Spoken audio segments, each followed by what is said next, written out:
Saudara, mari kita membuka ibadah ini dengan doa. Tuhan Yesus, kami bersyukur kepadamu. Sungguh hati kami, Tuhan, meninggikan Engkau saat ini. Kami boleh melihat kebaikan Tuhan dalam kehidupan kami. Engkau mengizinkan kami menginjakkan kaki kami. Kami melangkah di tahun yang baru ini, tahun 2021 ini. Kami akan memulai ibadah kami. Kami mohon pimpinan Tuhan, kami mohon urapan Tuhan atas kami semua. Berkatilah ibadah awal tahun kami, Tuhan. Sertailah ibadah kami di awal tahun ini, Tuhan. Urapi kami semua ya Tuhan, supaya ibadah ini, Tuhan, di dalamnya kami boleh menemukan, menikmati berkat yang menjadi bekal hidup kami untuk kami menjalani tahun 2021 ini. Terima kasih Tuhan, kami menyerahkan ibadah ini di dalam pimpinan Tuhan. Dalam nama Yesus kami berdoa. Amin.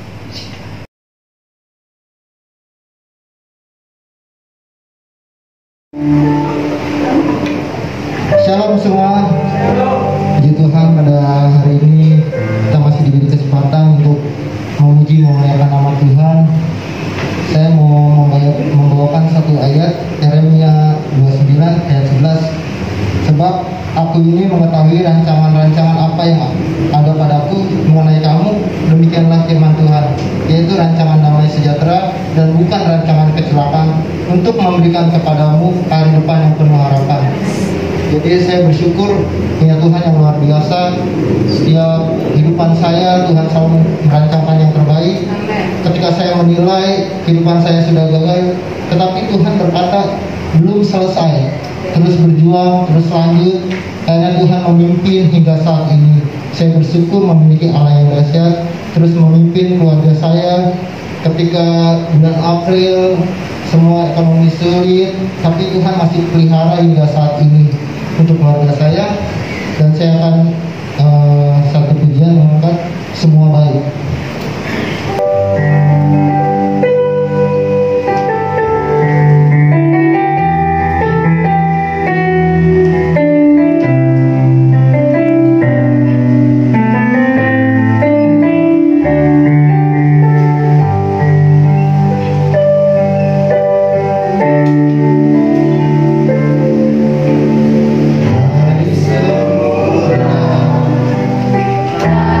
Tetapkan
Shalom Bapak Ibu Saudara, kita kembali lagi beribadah online di sini. Kita mau siapkan hati kita pada hari ini. Kita mau datang kepada Tuhan. Kita mau naikkan setiap pujian kita dan menyiapkan hati kita untuk masuk dalam firman Tuhan. Mari kita angkat pujian untuk Tuhan.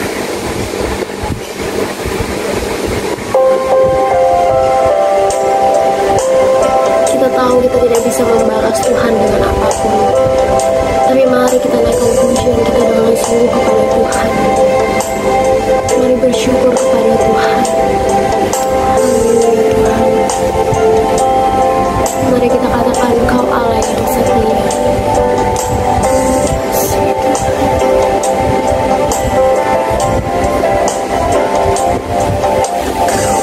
Allah yang setia, Bapa yang mulia, kasih-Mu besar Tuhan. Kau pulihkan hidupku, Kau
selamatkan hidupku.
Puji Tuhan, Bapak Ibu yang dikasihi oleh Tuhan, sebelum saya meneruskan firman Tuhan, saya mengucapkan selamat tahun baru. Tuhan Yesus memberkati tahun 2021 ini. Kita beriman bersama-sama, ada penyertaan Tuhan untuk kita. Amin, saudara. Di awal tahun ini, saudara, di awal minggu ini, di awal bulan ini, saya mengajak saudara untuk melihat, menerima firman Allah melalui kebenaran firman Allah yang akan saya sampaikan. Nah, saudara, adapun firman Tuhan pada hari ini saya akan beri tema yaitu iman yang hidup. Namun sebelumnya kita akan berdoa terlebih dahulu pada Tuhan. Mari kita berdoa. Terpujilah akan nama-Mu Tuhan pada saat ini. Engkau akan berfirman bagi kami untuk membekali kehidupan kami di awal tahun ini, supaya kami dapat menjalani tahun ini terus bersama dengan Engkau sesuai dengan kehendak-Mu. Berfirmanlah bagi kami Tuhan, urapi kami semua, dan di dalam nama Yesus kami terima kebenaran firman Tuhan. Haleluya, amin. Bapak Ibu yang dikasihi oleh Tuhan, kita akan melihat di dalam Yakobus pasal yang kedua ayat yang ke-17. Demikian firman Tuhan. Demikian juga halnya dengan iman. Jika iman itu tidak disertai perbuatan, maka iman itu pada hakikatnya adalah mati. Saudara, suatu hari Yakobus menulis surat kepada ke-12 suku yang ada di perantauan. Di dalam tulisannya, di dalam surat ini, Yakobus mengatakan, jika iman itu tidak disertai dengan perbuatan, maka iman itu pada hakikatnya adalah mati.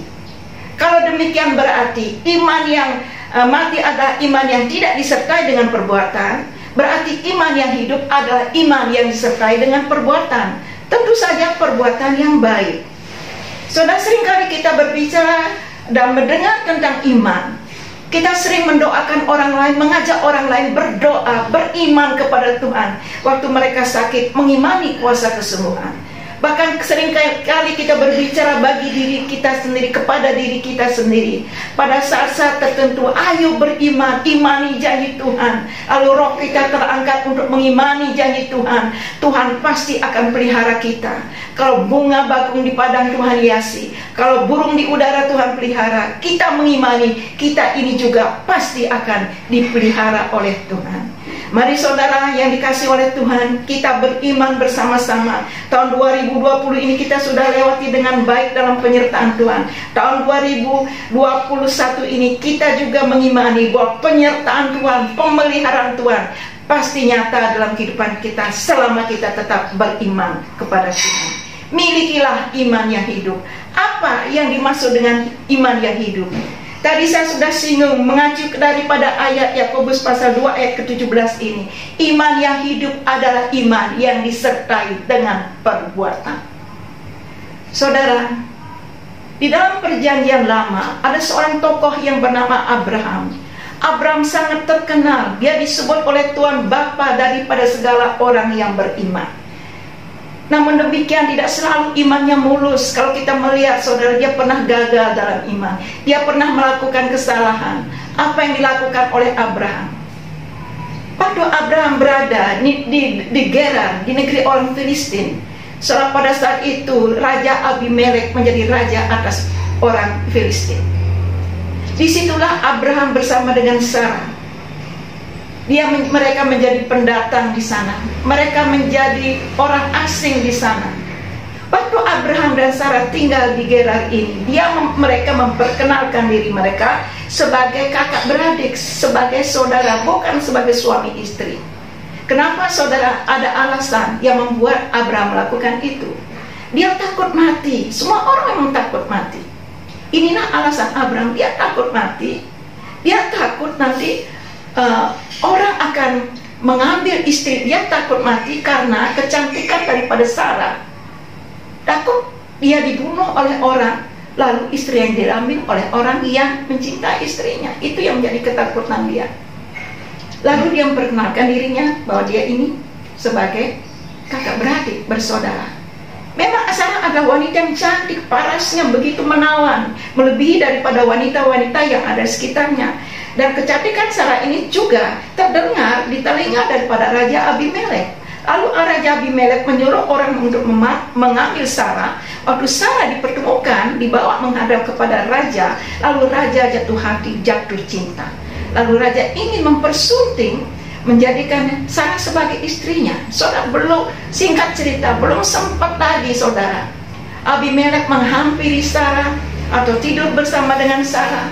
Tuhan berfirman kepada Abimelek, "Hai Abimelek, serahkan, kembalikan Sarah kepada Abraham, karena Abraham adalah suami daripada Sarah. Sarah ini adalah istri daripada Abraham. Abraham adalah seorang nabi. Kalau kamu tidak mengembalikan Sarah kepada suaminya, maka kamu pasti akan mati. Tetapi kalau kamu mau mengembalikan kepada suaminya, maka kamu akan hidup." Saudara, tentu saja Abimelek memilih hidup, lalu dia kembalikan Sarah kepada Abraham. Nah saudara, kalau kita melihat cerita ini saudara, hampir saja Abraham kehilangan istrinya oleh karena dia melakukan perbuatan yang tidak baik, yang tidak berkenan di mata Allah. Hampir saja Sarah melakukan dosa dengan Abimelek yang bukan suaminya. Nah saudara, kalau Tuhan tidak mencegah Abimelek, pasti saudara Abraham akan kehilangan istrinya. Kalau Tuhan tidak mencegah Abimelek, maka Sarah akan melakukan dosa. Dan begitu juga dengan Abimelek. Saudara, kalau kita melihat cerita ini, saudara, hampir sekali saudara, ini hampir ya, Abraham menggagalkan rencana Tuhan untuk mencatat nama Sarah dalam sejarah, bahwa Sarah akan menjadi ibu daripada semua orang yang beriman. Itulah sebabnya saudara, saya mengajak saudara, mari kita bersama-sama mulai dari awal tahun ini terus kita minta pimpinan Tuhan dalam hidup ini, supaya kita tidak gagal dalam iman kita, supaya kita tetap melakukan perbuatan yang baik, supaya kita tidak mendatangkan dosa bagi diri kita sendiri dan juga bagi orang lain, supaya kita tidak menggagalkan rencana Tuhan dalam kehidupan kita dan juga dalam kehidupan orang lain. Mari bersama-sama kita akan terus menjaga iman kita supaya iman ini terus hidup. Iman yang hidup adalah iman yang melakukan perbuatan yang baik, yang tidak akan merugikan siapapun juga, tetapi akan memuliakan nama Tuhan. Lalu yang kedua saudara, iman yang hidup adalah iman yang tidak tergoyahkan. Kita melihat di dalam Filipi, kita melihat bersama-sama Filipi pasal yang ke-4 ayat yang ke-11 sampai dengan 13. Saya bacakan di sini. Kukatakan ini bukanlah karena kekurangan, sebab aku telah belajar mencukupkan diri dalam segala keadaan. Aku tahu apa itu kekurangan dan aku tahu apa itu kelimpahan. Dalam segala hal, dalam segala perkara, tidak ada sesuatu yang merupakan rahasia bagiku, baik dalam hal kenyang maupun dalam hal kelaparan, baik dalam hal kelimpahan maupun dalam hal kekurangan. Segala perkara dapat kutanggung di dalam Dia yang memberi kekuatan kepadaku. Nah Bapak Ibu yang dikasihi saudara yang diberkati oleh Tuhan, ayat-ayat ini merupakan tulisan atau surat daripada Rasul Paulus kepada sidang jemaat yang ada di Filipi. Rasul Paulus adalah orang yang diurapi oleh Tuhan. Dia adalah seorang rasul, seorang penginjil. Saudara, seringkali dia mengadakan mujizat-mujizat dan banyak orang diselamatkan melalui pelayanannya. Bahkan Tuhan berulang-ulang kali menampakkan diri kepada dia melalui penglihatan. Tuhan berbicara kepada dia.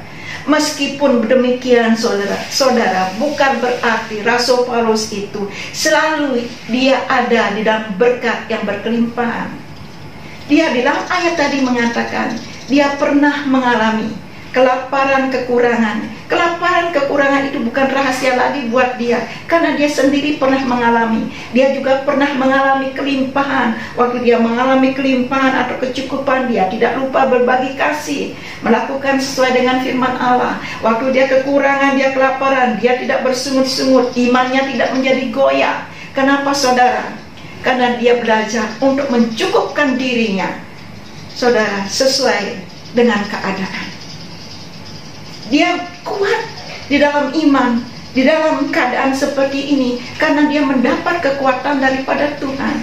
Kenapa Tuhan dia memberikan, kenapa Rasul Paulus mendapat kekuatan daripada Tuhan? Kenapa saudara? Karena dia hidup terus bergantung kepada Tuhan. Siapapun yang hidup bergantung kepada Tuhan, pasti Tuhan akan memberikan kekuatan-kekuatan di dalam segala keadaan. Rasul Paulus terus berserah diri kepada Tuhan karena memang dia tidak mau hidupnya menjadi beban bagi orang lain. Buat Rasul Paulus, saudara, kalau kita lihat kisahnya, setiap langkah, ya, setiap kakinya melangkah, dia memiliki iman, ada penyertaan Tuhan kemanapun dia melangkah. Buat Rasul Paulus, dan Rasul Paulus ini memiliki iman, hari-hari yang dia lewati selalu ada penyertaan Tuhan baginya. Itu iman dia. Bulan-bulan yang dia lewati, dia memiliki keyakinan penuh. Bulan-bulan yang akan dia hadapi, dia mempunyai keyakinan yang penuh bahwa Tuhan akan selalu bersama dengan dia. Nah saudara, ini yang perlu kita juga contoh daripada Rasul Paulus, supaya iman kita tidak mudah goyah. Mari kita belajar untuk mencukupkan diri kita dalam segala keadaan, bergantung penuh kepada Tuhan, berharap penuh kepada Tuhan. Jangan pernah ada sungut-sungut di hati kita. Kenapa saudara? Karena Tuhan selalu ada bersama dengan kita. Kita juga saya mengajak saudara beriman juga. Mari ke depannya setiap kita melangkah, pastikan ada Tuhan bersama dengan kita. Imani itu, maka itu akan terjadi. Setiap bulan yang akan kita lewati, kita mengimani ada penyertaan Tuhan. Kita mengawali tahun ini dengan penyertaan Tuhan. Kita juga mengimani kita akan juga bersama-sama mengakhiri tahun ini dengan tetap beriman kepada Tuhan. Ini yang Tuhan mau, saudara, bahwa iman yang hidup adalah iman yang senantiasa bergantung kepada Tuhan, tidak tergoyahkan. Itu yang Tuhan mau. Pastikan setiap harimu, setiap minggu, setiap bulan yang kita lewati ada penyertaan Tuhan bagi kita. Lalu yang ketiga, yang terakhir, iman yang hidup adalah iman yang disertai dengan ketaatan. Saudara ingat dengan seorang yang bernama Nuh, ya. Firman Tuhan katakan Nuh adalah orang yang benar di mata Tuhan. Hidupnya tidak bercela. Dia hidup bergaul dengan Tuhan. Saudara, Nuh memiliki iman disertai dengan ketaatan. Saya mengajak melihat saudara di dalam Kejadian pasal yang ke-6. Dengan cepat saya akan bacakan di sini. Kejadian 6 pasal 14, Kejadian pasal yang 6 ayat ke-14 sampai 18. Buatlah bagimu sebuah batra dari kayu gofir. Batra itu harus kau buat berpetak-petak dan harus kau tutup dengan pakal dari luar dan dari dalam. Beginilah engkau harus membuat batra itu, 300 hasta panjangnya, 50 hasta lebarnya, 30 hasta tingginya. Buatlah atap pada batra itu dan selesaikanlah batra itu sampai sehasta dari atas, dan pasanglah pintunya pada lambungnya. Buatlah batra itu bertingkat bawah, tengah, dan atas. Ayat ke-17. Sebab sesungguhnya aku akan mendatangkan air bah meliputi untuk memusnahkan segala yang hidup dan yang berjalan di kolong langit. Segala yang ada di bumi akan mati binasa. Tetapi dengan engkau aku akan mengadakan perjanjianku, dan engkau akan masuk ke dalam batra itu, engkau bersama-sama dengan anak-anakmu dan istrimu dan istri anak-anakmu. Nah saudara, tadi saya sudah singgung bahwa Nuh adalah orang yang beriman dan disertai dengan ketaatan. Nuh bergaul dengan Tuhan. Lalu Tuhan berbicara kepada orang yang selalu bergaul dengan dirinya. Tuhan katakan kepada Nuh, Nuh buatlah batra dari kayu gofir. Lalu Tuhan menunjukkan, memberikan contoh, panjangnya segini, lebarnya segini, tingginya segini. Tuhan sudah kasih contoh kepada dia. Ukuran-ukurannya Tuhan sudah kasih. Lalu Tuhan katakan, buatlah batra itu bertingkat, tingkat atas, tengah, dan bawah. Buat juga berpetak-petak. Saudara, kamu harus menyelesaikan batra itu. Nah Bapak Ibu yang dikasihi oleh Tuhan, ketika Nuh mendengar perintah Tuhan ini, dia sudah membayangkan untuk membuat batra seperti yang dikatakan oleh Tuhan, yang terbuat dari kayu gofir dengan ukuran yang seperti diberitahukan oleh Tuhan, pasti memakan waktu cukup panjang. Bisa jadi bertahun-tahun. Memang kenyataan seperti itu. Namun demikian saudara, itu tidak menjadi alasan untuk dia menolak perintah Tuhan ini. Tuhan juga menyuruh dia, saudara. Tuhan juga katakan kepada Nuh bahwa dia harus menyelesaikan bahtera itu. Nuh juga mulai berpikir, waduh, kalau menyelesaikan bahtera ini pasti akan menguras tenaga.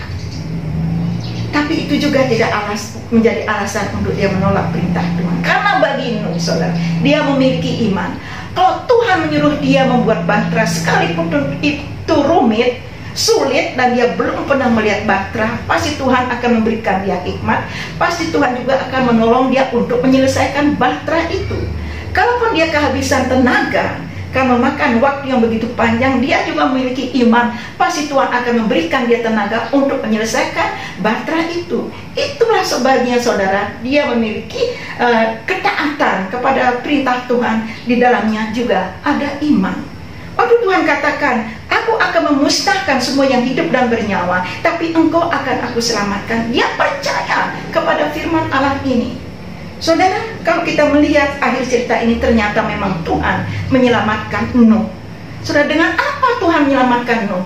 Tuhan menyelamatkan Nuh, saudara, perhatikan baik-baik ini, melalui bahtera yang dibuat oleh Nuh sendiri. Tuhan menyuruh Nuh membuat bahtera. Ternyata Tuhan menyelamatkan Nuh dari air bah bersama dengan keluarganya melalui bahtera yang dia buat. Demikian juga, saudara, kalau Tuhan mengajar kita, mengingatkan kita untuk taat kepada firman Allah.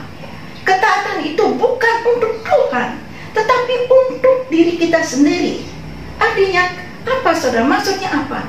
Karena Tuhan akan memberkati kita melalui ketaatan kita melakukan firman Allah. Itulah sebabnya, saudara, kalau Tuhan suruh kita taat, bukan untuk orang lain, bukan untuk menguntungkan orang lain atau menguntungkan Tuhan, itu untuk kita sendiri. Sekali lagi, karena Tuhan memberkati kita melalui ketaatan kita melakukan firman Allah. Begitu juga kalau firman Allah mengajar kita di awal tahun ini. Saya mengarahkan saudara, mengajak saudara, ayo di tahun 2021, mari kita terus hidup beriman kepada Tuhan, memiliki iman yang hidup. Kenapa, saudara? Karena Tuhan akan memberkati kita. Karena Tuhan memberkati kita melalui iman kita. Firman Tuhan katakan, jadilah seperti imanmu. Mari, saudara, Bapak Ibu yang dikasih oleh Tuhan, di awal tahun ini kita diingatkan lagi kepada Tuhan. Ingat firman Allah ini, camkan baik-baik, milikilah iman yang hidup. Artinya apa? Iman yang bergerak, iman yang bertindak, iman yang melakukan perbuatan-perbuatan yang baik, tidak merugikan orang lain, tidak merugikan diri kita sendiri, tidak membuat orang lain berdosa, tidak menggagalkan rencana Tuhan dalam kehidupan kita. Miliki iman yang kuat. Jangan sampai kita memiliki, jangan sampai iman kita, kalaupun goyah, saudara, cepat sadar, minta kekuatan daripada Tuhan supaya iman kita yang goyah itu menjadi kuat kembali. Caranya bagaimana, saudara? Pastikan iman ini, setiap kita melangkah, setiap hari bulan yang kita lewati, ada penyertaan Tuhan. Milikilah iman yang hidup, artinya iman yang disertai dengan ketaatan. Iman kita dipakai alat oleh Tuhan memberkati kita. Ketaatan kita dipakai oleh Tuhan untuk memberkati kita. Terpujilah nama Tuhan. Inilah berkat Tuhan di awal tahun. Camkan baik-baik, simak baik-baik. Mari kita lakukan bersama dengan pimpinan Tuhan. Kita memiliki iman. Gereja Fajar Baru, pasti kita semua diberkati. Sekolah minggu diberkati. Kaum pria, kaum wanita, anak-anak youth, ibadah doa, dan juga kita semua jemaat, pengerja, gembala, majelis. Iman kita bersama-sama, Tuhan memberkati kita. Iman yang hidup, iman yang bergerak, bertindak. Terpujilah nama Tuhan. Mari kita berdoa bersama-sama. Tuhan Yesus, kami bersyukur kepadamu buat kebenaran firman Allah yang mengingatkan, yang mengajak kami untuk tetap beriman kepada Tuhan, supaya kami tetap dapat menikmati kuasa Tuhan, berkat Tuhan, kebaikan Tuhan, dan hidup kami menjadi berkat di tahun 2021 ini. Bagaimana cara Tuhan memberkati kami? Tapi iman kami mengatakan bahwa berkat itu akan turun atas kami semua, atas Gereja Fajar Baru. Terpujilah nama Tuhan, berkati kami semua Tuhan, sertai kami, dan di dalam nama Tuhan Yesus kami terima berkat Tuhan di awal tahun baru ini, di dalam pimpinan Tuhan. Haleluya, amin. Puji Tuhan. Puji Tuhan. Sekarang kita akan mengakhiri ibadah ini. Saya mengajak saudara kita kembali akan berdoa bersama-sama, mohon tuntunan Tuhan dan berkat Tuhan. Sekali lagi, saudara, tetap jaga kesehatan, ya, ikuti protokol kesehatan supaya kita tetap dalam lindungan Tuhan. Dimanapun saudara berada, kita yakin ada Tuhan bersama dengan kita. Mari kita akhiri ibadah ini. Haleluya, haleluya, haleluya. Terpujilah akan nama-Mu Tuhan. Kami bersyukur kepadamu. Kami sangat yakin kepadamu Tuhan, bahwa Engkau sudah berfirman bagi kami, Engkau sudah memberkati kami semua, dan kami akan terus Tuhan dipimpin oleh Tuhan, dilindungi, dijaga oleh Tuhan. Kalau ada di antara kami yang sakit, sembuhkan kami Tuhan. Kalau ada di antara kami yang lemah, kuatkan kami. Kami berdoa buat bangsa dan negara ini Tuhan. Berikan ya Tuhan kembali Allah, keamanan dan ketenangan. Kami percaya kepadamu Tuhan, Engkau akan terus melakukan hal-hal yang luar biasa bagi bangsa dan negara kami. Dan kami juga Tuhan memohon kepadamu, kiranya Tuhan yang dapat menyelesaikan masalah yang ada dalam pemerintahan di dalam negeri kami, begitu juga dengan COVID-19 ini Tuhan. Kami tetap berdoa, mohon kemenangan daripada Tuhan. Kiranya ini cepat berlalu Tuhan, supaya kami tetap bisa beribadah sebagaimana yang mesti kami lakukan di tahun-tahun yang lalu. Kami masih memiliki iman dan harapan bahwa Tuhan memberikan kami kesempatan untuk melakukan ini. Berkati keluarga kami masing-masing, berkati ya Tuhan. Berkat Tuhan akan terus melimpah dalam kehidupan kami. Bapak Ibu yang dikasihi oleh Tuhan, angkatlah kedua tanganmu dan terimalah berkat Tuhan. Kiranya kasih karunia daripada Allah Bapa di surga, cinta kasih daripada Tuhan Yesus menyertai saudara, dan Roh-Nya yang kudus akan memimpin kehidupanmu sehingga engkau memiliki iman yang hidup, menyukakan hati Tuhan, menyenangkan Tuhan, dan engkau diberkati oleh Allah mulai saat ini sampai selama-lamanya. Bersama-sama kita katakan amin.